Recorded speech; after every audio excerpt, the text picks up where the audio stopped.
여러분, 이제 또 이어서 계속 하겠습니다. 자, 그래서 이제 아까 이제 쉬는 시간 전에는 이런 백지음의 양도도 어떻게 해요? 예, 양도할 수 있는데 나중에 또 조건이 붙는 거죠. 어떻게 해요? 그렇습니다. 보충할 수 있는 조건. 아시겠죠? 네, 그렇게 보시고. 자, 그다음에 5번에 백지음의 선의취득입니다. 그래서 여러분들 이제 선의취득이 나오는데요.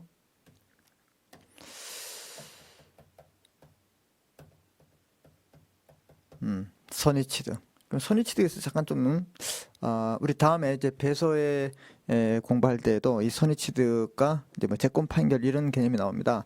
그래서 그런 개념을 위해서 먼저 이제 좀 설명을 좀 드리고 이제 수업을 하는 게 좀 편하지 않을까 이런 생각을 좀 해봅니다. 자, 그래서 일단 선의취득은요. 이렇게 좀 얘기해 볼게요. 개념을 좀 잡아볼게요. 이 선의취득 우리 민법에서도 배우잖아요. 그죠? 근데 우리 이 상법 불위에 속하는 어수법에서 상당히 중요하다 이 말입니다. 상법 불위에 속하는 어수법에서 중요하다. 자, 그래서 이 동산에 대해서 되는 걸 아시죠? 동산에 대해서 선의로 취득하게 된다. 그래서 일단 이제 선의취득이 중요하기 때문에 자 보세요.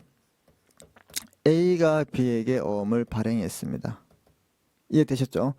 뭐 3억 원짜리 이제 약속 어음을 발행했는데 이제 만기에 이분에게 어떻게 해요? 그럼 이 사람 발행인이고 이 사람은 수취인이죠. 이게 지급을 제시하면 되는데 이 사람이 어음을 가지고 있다가 유실을 했습니다.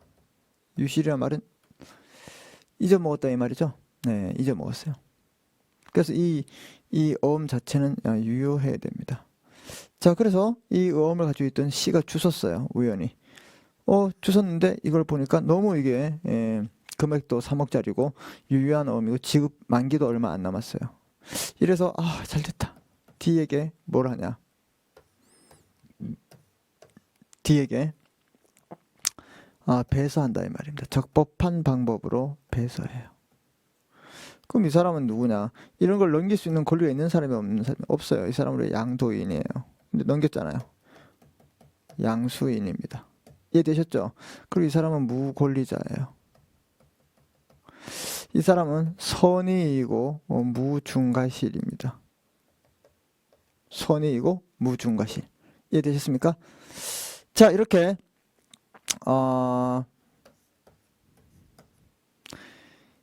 원래 이 사람은 누구예요? 진정한 소유자, 원래 주인이다 이 말입니다. 이해되셨죠? 이 그림이.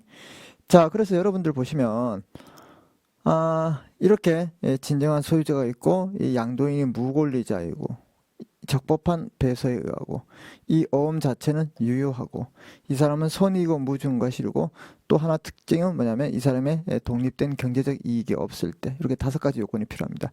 이럴 때 이 사람은 이 어음에 대해서 뭘 하냐? 어음에 대해서 소유권을 취득하는 이게 선의취득이야. 그럼 이 사람은 선의취득자예요. 이해됐습니까? 그럼 얘는 뭐야? 잊어먹으면 뭐 띨띨입니까? 그럼 얘도 뭐 구제받을 수 있는 방법이 있어야 될 거 없을까요?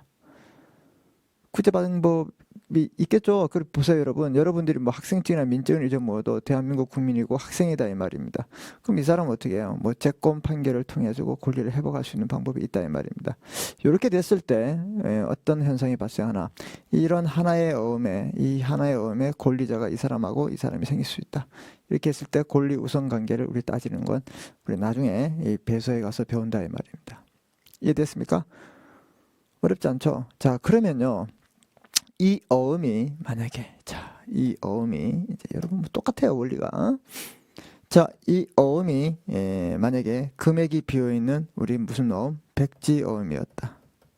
그럼 이 백지어음을 잊어먹었는데 이 사람이 주워가지고 이 사람이 누가 나중에 보충시킬 거니까 너 이거 가질래 했을 때 이거 가졌다. 이렇게 했을 때 이 백지어음을 취득한 이 사람이 백지어음에 대해서 선의취득이 가능할까? 이런 문제다 이 말입니다. 개념이 잡히세요 여러분? 그렇죠. 자, 그래서 우리 유인물을 보시면 이렇게 나와 있어요.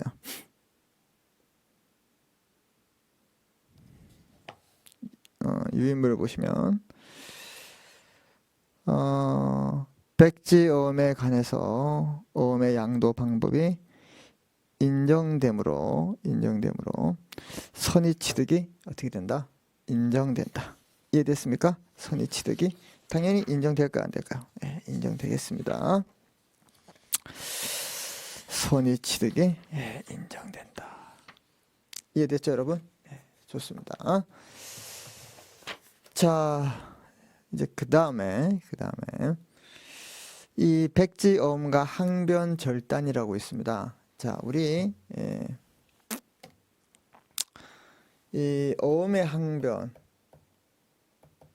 항변이란 말은 적법한 방법으로 뭐 지급 또는 한어음이 된 인수를 어떻게 해요? 거절한다 이 말입니다. 지급이나 인수를 거절하는 방법을 우리가 항변. 이해됐습니까?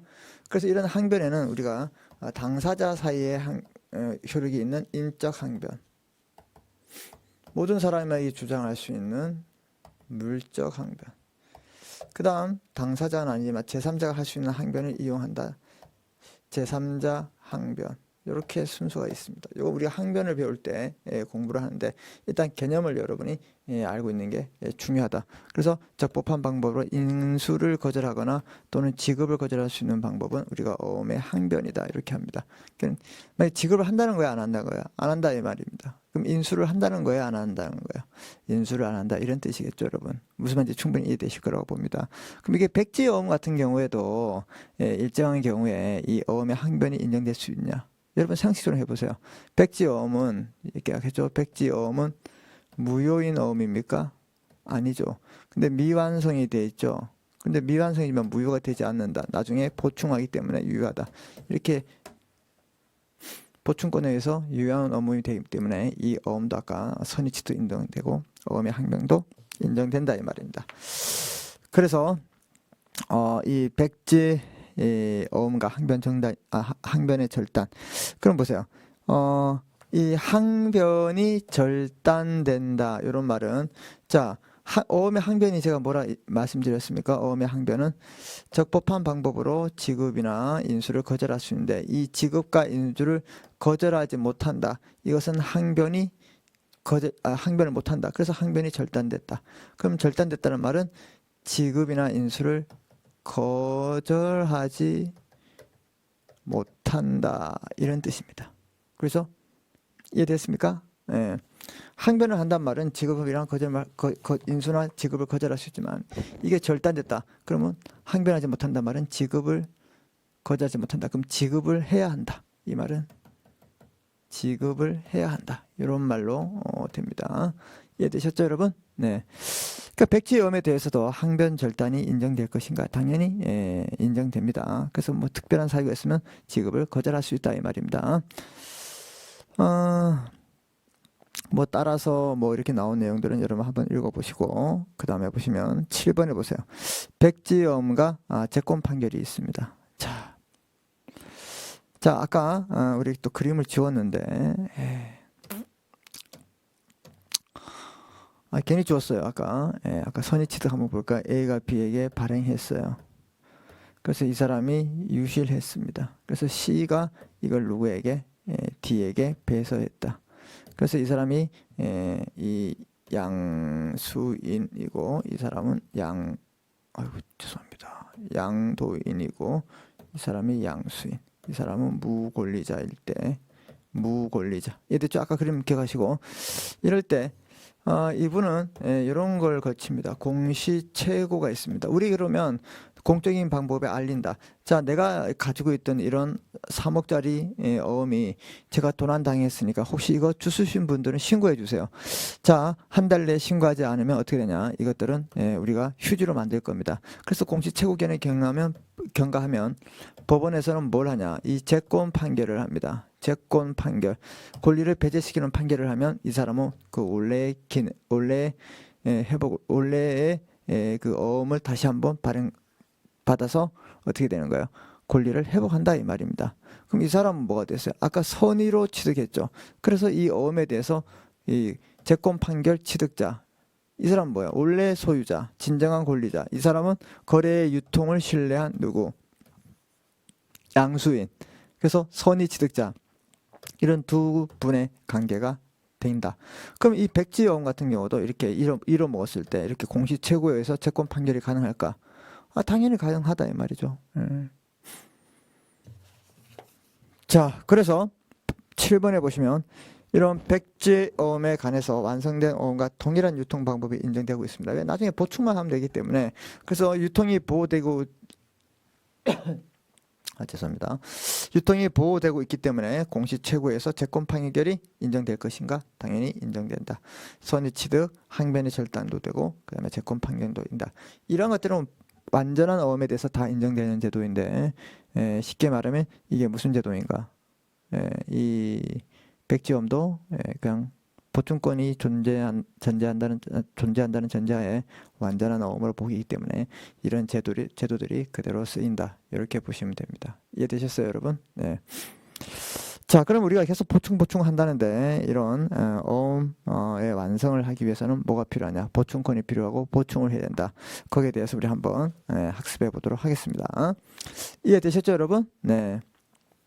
그래서 보세요. 우리 이게 앞에 우리 백지어음에 대해서 이렇게 쭉 공부를 했는데 백지어음이 되기 위한 그 요건과 효력 했잖아요. 그 다음에 양도도 할 수 있고 선의취득도 가능하고 항변 절단이 됐을 때 그 효과도 누릴 수 있고 그 다음에 채권 판결도 의해서 이 사람이 원래 진정한 권리자가 권리를 회복할 수 있는 방법이 있다. 이렇게 완전한 어음과 동일한 방법으로 이해된다 이 말입니다. 이해되셨습니까? 네. 자, 그러면 백지어음의 완성, 보충에 대해서 설명할 건데요.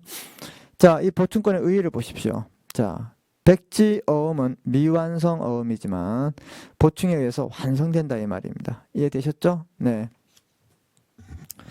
자, 그래서 이 백지어음은 미완성 어음이기 때문에 인수 또는 지급을 위한 제시. 그럼 인수 또는 지급을 위한 제시를 다 할 수 있는 어음은 무슨 어음? 복습을 또 안 하시네요. 제가 우리 20명이니까 일일이 전화해주고 전화로 중간고사 테스트를 볼까요? 이거 이상한 소리 하고 있죠. 그죠? 예, 수업 듣는데 힘 다 빠지게. 그런 일은 없을 겁니다. 그런 경우는 없지만 여러분 어떻게 해요? 복습은 좀 하고 계셔야죠. 모르겠어요. 나중에 이제 기말고사 볼 때 제가 기말고사는 우리가 오프라인으로 봐야 되지 않을까. 뭐 아직 우리 그 학교에서 중간고사는 보지 않기 때문에 그때 중간고사 8주차는 제가 또 수업을 해야 됩니다. 아시겠습니까? 그래서 이 8주차 수업을 좀 어떻게 할까 좀 생각 중인데 이 지금까지 배웠던 내용 중에 좀 필요한 사례들이 있으면 사례를 이제 풀면서 우리 이렇게 다시 한번 공부해 보는 게 어떨까? 뭐 이런 생각도 제가 좀 하고 있습니다. 그래서 나름대로 좀 알차게 좀 준비하고 있는데 여러분들 뭐 알차게 준비하고 있다고 좀 느껴지시나요? 네. 제가 일일이 여러분에게 좀 전화를 해가지고 어떻게 수업을 잘 듣고 있고 잘 따라오고 있는지 이런 것들을 좀 체크를 해야 되는데 좀 여의치 않아가지고 그렇게 못하는 점은 좀 양해 좀 바르고 조만간에 그렇게 할 수 있도록 노력하겠습니다. 뭐야 이거 모르는 전화번호인데 마음 받고 이러면 안 되겠죠? 그죠? 자, 그래서 여러분들 제가 말씀드렸잖아요. 까맣게 프린트된 그 기호 도형은 문자, 이건 글씨 한글이기 때문에 여러분이 충분히 읽을 수 있고 이러한 것들을 여러분들이 읽음으로써 어떻게 하는 거예요? 이해를 하면서 넘어가는 것들이 중요하다 했죠. 그래서 여러분 복습을 꼭 해주시고 자 이렇게 인수 또는 그 지급에 대해서 우리 할 수 있는 어음은 바로 뭐냐 환어음이고 자 지급만 제시할 수 있는 게 뭐냐 바로 약속어음이라고 말했습니다. 알았죠? 자 이렇게 백지어음은 미완성 어음이기 때문에 인수 또는 지급을 위한 제시를 하거나 거절 증서를 작성하고 일정한 경우에 어음금 청구를 하면은 이를 보충해야 합니다. 그래서 이 백지 이 보충권은 이 형성권으로 본다 이렇게 했죠. 그 여러분들 제가 이제 했던 수업들을 쭉 보시면 우리가 이제 민법을 공부할 때 가장 민법 총칙이 중요하잖아요. 그래서 이 민법 총칙은 우리가 이 법률 행위가 꽃입니다. 꽃. 법률 행위. 그래서 법률행위의 가장 기본적인 게 뭐냐? 의사표시. 그래서 우리 민법에 보면 의사표시는 뭐 112조인가 111조가 이렇게 돼 있죠. 의사표시는 도달을 원칙으로 한다. 그래서 의사표시의 하자는 없어야 된다. 그래서 뭐 비진의 의사표시, 통정, 허위, 사기, 착오, 허위 통정, 그 다음에 착오, 사기, 강박 뭐 이런 것들이 나오는 거예요. 그래서 이 법률행위에 대해서 가장 중요한 게 우리 오늘 배우겠지만 이 법률행위는 내가 할 수 있고 남을 시킬 수 있어요. 그래서 이 법률행위는 대리행위와 친하다. 이따 분명히 물어봅니다. 법률행위는 뭐와 친하라? 이런 대리와 친하다 이 말입니다. 그래서 이 법률행위가 어떻게 해요? 이 의사표시가 의해서 우리 개수를 따졌을 때 이렇게 했을 때 하나 있을 때 단독행위 이렇게 같이 가면 너 이거 살래? 응 산다. 청약과 승약 같은 계약. 우리 그럼 그 법인 우리 동아리 좀 만들어 볼까? 이렇게 동창회를 만들어 볼까? 이건 뭐야? 합동행위. 이렇게 의사표시의 개수에 따라서 우리 법률행위 종류가 세 가지 나오는데 가장 중요한 건 다 중요하지만 특히 계약 중요하고 단독행위 중에서는 여러분이 알 게 뭐냐면 상대방 있는 단독행위가 있다 이 말이에요. 상대방에 대한 단독행위는 상대방에 대한 의사표시를 합니다. 취소, 해지, 해제 이런 것들 우리가 뭐라 그러냐 형성권이라 합니다. 그래서 조문에도 취소에 대한 것도 뭐 형성권으로서 뭐라 한다? 상대방에 대한 의사표시를 하라. 상대방에 대한 의사표시를 하라. 그래서 그럼 상대방이 없는 게 있냐? 있다. 뭐 유언, 그 다음에 뭐 재단법인 설립 이런 것들은 상대방 없는 뭐 된다? 단독행위 된다. 그래서 우리가 이제 여기에서 이제 배워야 할 내용 중에서 이 상대방이 있는 단독행위로서 이 보충권이란 말은 백지 보충권은 그냥 내가 그냥 보충할 수 있는 보충만 하면 바로 뭐 그럼 형성권은 무슨 뜻이에요? 형성권.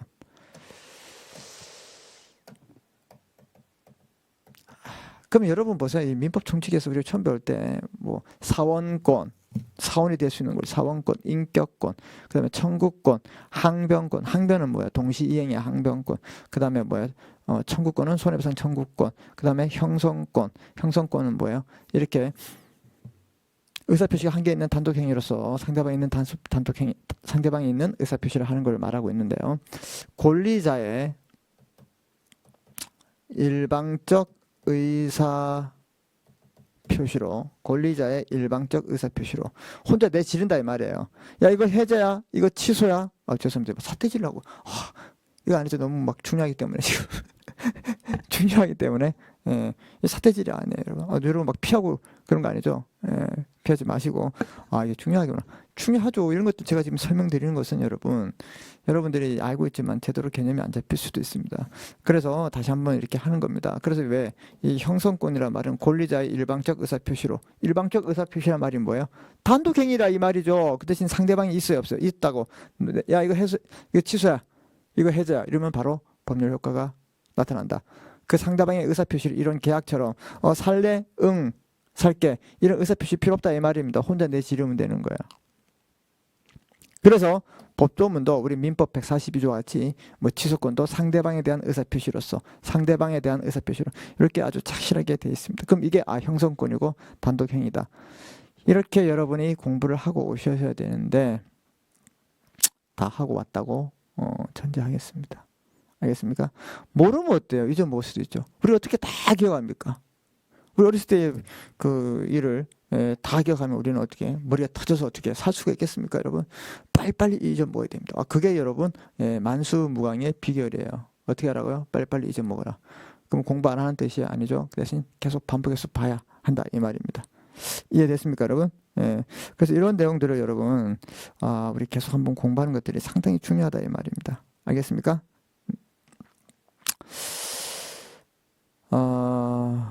우리 이렇게 이제 공부를 하면 여러분 이제 나중에 그 어떤 공부를 하더라도 이런 개념이 나왔을 때 바로 이런 뜻이라고 여러분이 알 수 있습니다. 자, 이렇게 백지 보충권은 이제 뭐로 한다? 형성권이다. 그럼 보충하는 사람의 일방적 의사표시가 있으면 바로 보충되는 순간 법률 효과가 발생한다. 이렇게 공부하는 겁니다. 그래서 얘를 좀 형성권으로 봤구나. 보충을 하면서 내가 3억 원을 기입하는 게 보충만 하면 되지 상대방에게 이게 3억 할까 말까 이렇게 그 사람의 허락까지 받을 필요 있어요? 없다 이 말입니다. 예. 그래서 형성권이 돼요. 그래서 우리가 이제 민법을 공부하면 이제 이 말은 이제 일정한 경우에 말은 청구권이지만 실질은 뭐 형성권이다. 뭐 이런 것들을 여러분 좀 많이 배웠을 겁니다. 뭐 지료 예를 들어 아주 대표적인 게 민법에 지료 증감 청구권이 있어요. 지료 증감 청구권 말은 청구권이에요. 그렇지만 이거 뭐 청구권 요구할 수 있는 권리지만 이건 실질적으로 형성권의 성격을 가지고 있어요. 그래서 반드시 증감을 할 수밖에 없는 그런 성격이다. 그래서 이런 것들을 여러분이 좀 알아두시면 그래서 여러분 이제 뭐 이게 행정법을 공부하든 그다음에 이제 우리 사법의 상법을 공부하든 뭐 이렇게 공부를 하면 이제 민법 총칙이 상당히 중요합니다. 그래서 보통 이제 민법 총칙은 반드시 알아야 할 법률 과목으로 우리가 하는 이유가 여기에 있는 것입니다. 근데 민법 총칙이 좀 추상적인 개념이고 좀 딱딱한데 이것들을 어떻게 해서 실생활과 밀접하게 관련돼서 공부를 하면 좀 좋지 않나 이렇게 생각을 해봅니다. 이해됐습니까? 네.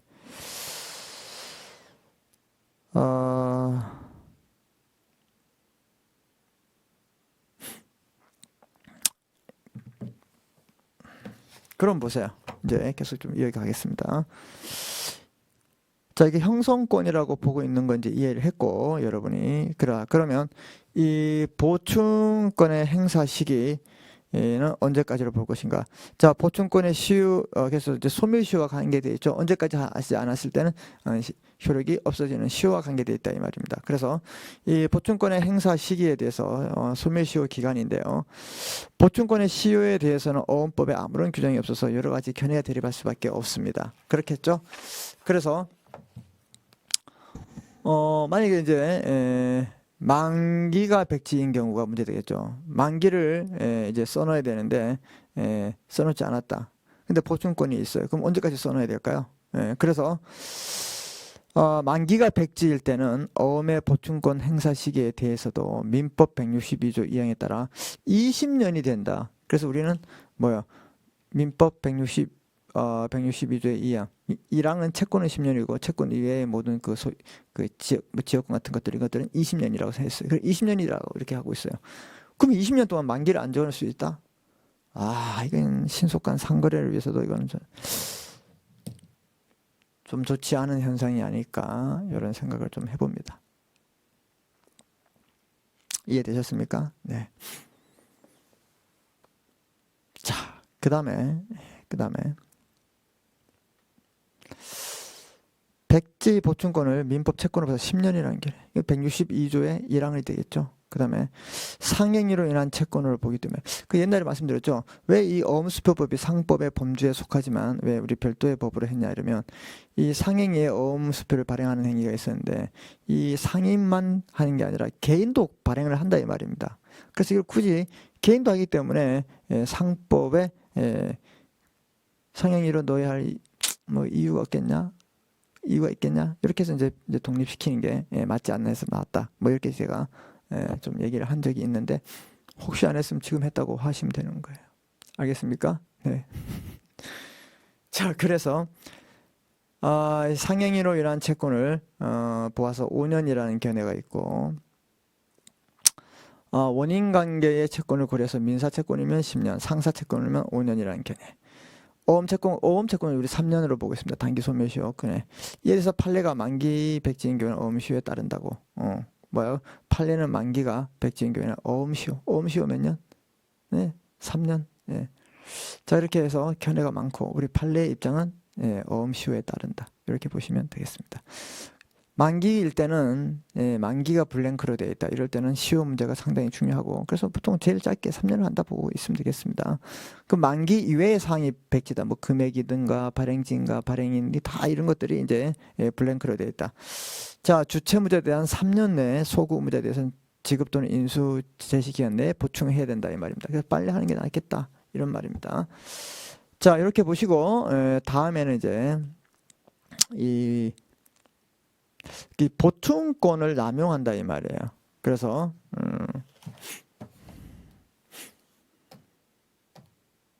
여러분들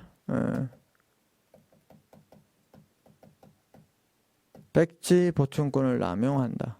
제가 이제 초반에 이제 설명드릴 때 이 금액이 비어 있어요. 그럼 A가 여기에 보충할 수 있는 보충권을 가지고 있다 이 말입니다. 근데 회사에서 여기 3억을 보충하려는데 여기다가 5억을 보충했다. 그럼 나머지 이 비는 부분 있죠. 이 어디에요? 나머지 2억. 이 2억은 그럼 누가 부담할 거예요? A가 부담할 것인가? 아니면 예를 들어서 이 갑이라는 주식회사다. 그럼 주식회사가 부담할 것인가? 뭐 이런 문제, 이런 것들을 우리가 백지 보충권을 남용했다. 이렇게 우리가 보시면 되겠습니다. 이해되셨습니까, 여러분? 네. 자, 그래서 의의를 좀 우리가 좀 보겠습니다. 자, 우리 유인물 19페이지 오시면 여러분 잘 따라오고 계시죠? 네. 벌써 우리가 이제 이게 5주차 이제 두 번째 강의가 되는 것 같은데 벌써 한 달이 넘었습니다, 여러분. 그래서 사실 상당히 궁금합니다. 여러분이 잘 따르고 있고 이해는 잘 하고 있는지. 저는 나름대로 이제 뭐 이렇게 자료를 드리고 그다음에 이제 전자칠판이지만 이렇게 판서를 해서 드리는 게 여러분에게 상당히 도움이 되지 않을까 생각해서 하고 있습니다. 자, 그래서 저는 여러분들이 많은 도움이 좀 됐으면 좋겠습니다. 솔직히 말해서. 그리고 모르는 거 있으면 우리 게시판이나 이렇게 해서 좀 저에게 질문을 해주시면 제가 빠른 시일 내에 어떻게 해요? 답변을 해드리도록 노력하겠습니다. 아셨죠? 목소리는 잘 들리시죠? 이 마이크가 제가 왔다 갔다 하다 보니까 안 들릴 수도 있는데 그런 것들은 이제 애교를 봐주셔야 됩니다. 아시겠습니까? 네. 자, 그 다음에 의의를 보겠습니다. 자, 백지어음 행위를 하는 경우에는 자, 이제 뭐 어음 행위도 이제 뭔지 아시겠죠? 뭐 발행을 하든 배설을 하든 보정을 하든 알겠습니까? 이제 백지어음을 하는 경우 행위자는 보충권의 범위와 어디까지 보충하고 보충 시기. 아까 보세요. 보충 시기는 소멸시와 관련되기 때문에 언제까지 꼭 하라. 매월 며칠 몇 시까지 이렇게 하면 더 좋겠죠. 예. 그리고 얼마까지 하고 이런 거 범위를 정해줬다면 좋습니다. 이게 완전히 퍼펙트한 보충권이 되겠죠. 자, 이렇게 해서 보충권의 범위와 보충 시기를 한정하는 것이 보통입니다. 그래서 이러한 제한을 넘어서 보충하는 것을 자, 백지엄의 부당한 보충이다. 그래서 여기서 우리 아까 보았듯이 3분을 하라 했는데 5억을 했다. 이건 남용했거나 또는 부당하게 보충했다. 뭐 제가 누차 말씀드리지만 뭐 전자 펜하고 보드기 때문에 열심히 써도요 이렇게 좀 이게 글씨가 좀 그렇습니다. 그래서 여러분들이 좀 불편할 수 있겠지만 뭐 글씨 저렇게 못 써. 잘 써요. 실제로 잘 씁니다. 잘 쓰고요. 제가 이렇게 쓰면서 막 같이 읽어드리잖아요. 2번, 3번. 그래서 여러분들이 이렇게 잘 따라오시면 됩니다. 알았죠? 그리고 잘 못 들었으면 어떻게 해요? 다시 한번 리뷰를 하고. 자, 그래서 우리 이제 출석 체크를 위해서 우리 K라스죠. K라스에 이제 온라인 강좌에 올리고 모르겠습니다. 이게 시간이 지나면 들을 수 있는지 못 들는지 모르겠지만 혹시 이제 못 들으면 제가 또 별도의 유튜브로 링크를 걸어서 이제 해놨죠. 거기서 이제 계속 반복해서 들으시면 된다 이 말입니다. 그래서 여러분들은 오히려 이제 일장일단이 있는 거죠. 이런 부분은 좀 좋은 점도 있고 나쁜 점도 있고 하기 때문에 잘 살려가지고 공부를 하시면 되겠습니다. 자, 이러한 보세요. 보통입니다. 그래서 보시면 의의를 이러한 제한을 넘어서 보충하는 것을 백지어음에 뭐라 그러냐? 부당보충 또는 보충권의 남용이라고 한다. 예를 들어서 1,000만 원까지 기입할 수 있는데 3,000만 원까지 했다. 이런 것들을 우리가 남용 또는 부당보충이라고 하고 있다. 알겠습니까? 그래서 부당보충의 항변 이런 말을 쓰는 거죠. 자, 그러면 선의의 선의의 뭐예요? 제3취득자를 보호할 필요가 있냐? 아니, 이게 무슨 말일까요, 그럼? 예를 들어서 이런 거죠. A가 B에게 3억을 보충해야 되는데 5억을 보충하고 이 가진 5억을 C에게 배사할 수 있을까요? 그럼 이 사람은 지금 5억짜리를 가지고 있는 거예요. 이러한 사정은 모를 수 있고 알 수 있다 이 말입니다. 이해됐습니까? 이럴 때 상황이 좀 더 복잡해지겠죠? 네. 보충권 남연이 있는 경우에 자 나변에 백지어음 행위자는 백지어음 행위자 어음행위를 한 사람은 보충된 문헌에 따라 책임을 지지 않고 미리 보충 범위 내 한정해서 그 책임을 지게 된다 이 말입니다. 그럼 뭐야? 3억을 보충하려고 했는데 A가 뭐예요? 회사에서는 만약에 이 사람이 이제 막 지점장이다. 그 갑이 누구냐? 은행이다. 회사다. 그러면 이 은행은 얼마만큼? 3억만큼만 책임지면 되는 거예요. 자, 그래서 그 범위 내에서 한정한 바에 따라서 책임을 지면 됩니다. 그러나 이 보충된 어음이 제3자에게 양도되거나 제3자가 악의적으로 중대할 가신이 없다. 이 말은 바로 뭐예요? 선의일 때 백지어음을 행위한 자는 제3자에 대해서 부당 보충을 대항할 수 없다고 규정하고 있다. 그럼 뭐예요? 선의일 때는 어떻게 된다? 항변이 절단됩니다. 부당 보충이 됐다. 예를 들어서 이제 이렇게 지급 제시를 했다. 못하겠다. 이런 항변이 절단될 수밖에 없죠. 거절할 수 없다 이 말입니다. 그래서 대항할 수 없다는 말은 항변이 절단된다. 이런 뜻입니다. 이해됐죠? 같은 말이기 때문에 뭐 나머지 것은 읽어보시고 자, 그 다음에 보충의 효과를 좀 보겠습니다. 자, 이 보충권자에 의해서 흠결된 어음 요건이 오타나면 우수라 그랬죠.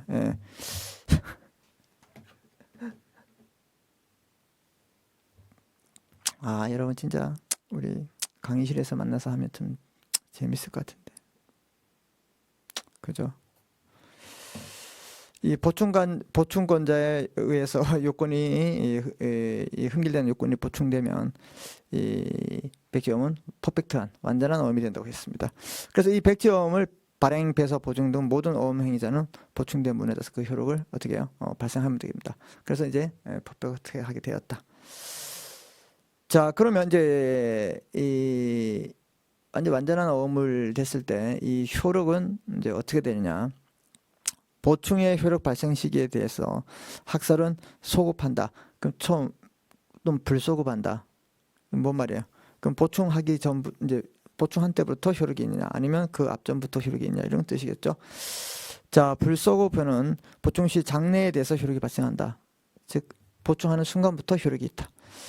자, 민법 147조를 준용해서 조건 성취 시 장래부터 효력이 발생한다고 봅니다. 반면에 이 소급설은 백지어음 행위 시까지 소급해서 효력이 발생한다고 보고 있는 경우가 되겠습니다. 그렇죠? 그래서 백지어음상의 한 어음 행위의 성립 시기에 대해서 보시면 다음 페이지. 자, 백지어음이 보충 시부터 완전한 어음으로서의 효력이 발생한다 하더라도 불소급설이죠. 백지어음상의 한 어음 행위의 성립 시기는 그 행위 시이지 보충 시가 아니다. 그럼 뭐야? 보충한 때가 아니라 그 앞전을 본다 이 말입니다. 즉 보충의 효력 시기와 어음 행위의 성립 시기는 구별된다. 그러니까 효력은 뭐 보충 시 됐더라도 어음의 성립은 뭐 미리 행위 시부터 할 수 있고 뭐 이렇게 구별된다. 따라서 이 백지어음 행위자는 권리 능력, 행위 능력 및 대리권 존재도 당해 어음 행위 시를 기준으로 한다. 어음 행위 시. 어음 행위 시란 말은 뭐예요? 언제 발행을 했냐, 언제 배설을 했냐 이런 것들을 기준으로 합니다. 판례도 기한 후 배서. 여러분 기한 후 배서란 말은 뭐냐면 적어보세요. 부도 후 배서. 기한 후 배서는 부도 후 배서 또는 지급 거절된 후 배서. 부도난 다음에 배서도 한다 이 말입니다. 나중에 배서에서 배우지만 이 판례도 기한 후 배서인지 여부를 판단하면서 백지 보충 시가 아니라 어음 행위 시, 배서 시를 기준으로 한다 이 말입니다. 배서를 언제 했느냐. 그러니까 보충 시보다는 이제 어음 행위 시를 기준으로 하는 것이 많다. 이런 것들을 여러분들이 꼭 알고 있어야 한다 이 말입니다. 이해됐습니까, 여러분? 여러분 잘 따라오고 계시죠? 네. 그래서 그 중요한 게 그 위에서 우리 다시 한번 성립 시기, 그 어음행위의 성립 시기를 어떻게 볼 것인가, 그 다음에 효력 발생 시기를 어떻게 볼 것인가. 그래서 이게 소급하느냐 불소급하느냐, 그 다음에 성립 시기를 어떻게 볼 것인가, 그 다음에 뭐 효력 시기를 언제 볼 것인가, 보충시를 볼 것인가, 행위시를 볼 것인가. 이것들이 좀 다르다는 것을 여러분들이 한번 꼼꼼히 읽어볼 필요가 있다 이 말입니다. 자, 그러면 이런 보충권의 존속에 대해서, 자, 백지어음 행위한 사람이 사망하거나 이 사람이 무능력자거나 그 다음에 대리권이 흠결이 있어서도 백지 보충권은 존속한다 이 말입니다. 그래서 뭐예요? 뭐 아니 뭐 어음을 행위한 사람이 죽더라도 보충 권을 가진 그 대리인이 있으면 한다 이 말이죠. 된다 이 말이죠. 그럼 무능력자도 할 수 있을까요? 있다 이 말입니다. 단지 시키지 않을 뿐이지. 대리는 행위 능력을 요하지 않는다고 우리 민법 총칙에서 배웠습니다. 그럼 미성년자 대리할 수 있을까요? 할 수 있죠. 근데 시켜요 안 시켜요? 왜? 안 시키죠. 그 사람은 단독으로 법률 행위를 할 수 있는 행위 능력이 없기 때문에. 알겠습니까? 근데 안 시킨다고 할 수는 있다 이 말입니다. 뭐 대리에 되는 데는 뭐 특별한 자격이 요하지 않기 때문에 대리권의 흠결이 있어도 백지 보충권은 종속한다. 이것들을 좀 기억하시고, 그리고 백지 보충권을 부여한 이상 백지어음을 해주지 않고 보충권만 처리하거나 제한할 수는 없다. 할 때는 싹 걷어들여야 한다. 뭐 이런 것들. 그렇잖아요 여러분. 뭐 호떡을 먹는데 호떡 안에 우리 뭘 먹기 위해서 해요? 그 꿀, 설탕 이런 거. 그 너무 많이 먹으면 또 혈당이 올라가니까 여러분 젊다고 많이 드시면 안 되죠. 그 다음에 찐빵을 먹는데 단팥이 안 들어가 있어요. 무슨 맛을 먹어요? 그래서 그런 것만 쏙쏙 빼고 준다. 그럼 기분 나쁘잖아요. 먹을 수는 있겠지만. 그죠? 똑같아요. 그 보충권만 처리하고 제한할 수 있냐? 아니, 보충권만 처리하거나 보충권만 제한할 수 있냐? 없다. 이런 것들을 여러분이 반드시 알고 있으면 되겠습니다. 아셨죠, 여러분? 그래서 우리 이 백지어음은 이 성립 요건에 있어서 상당히 중요합니다. 알겠습니까? 그래서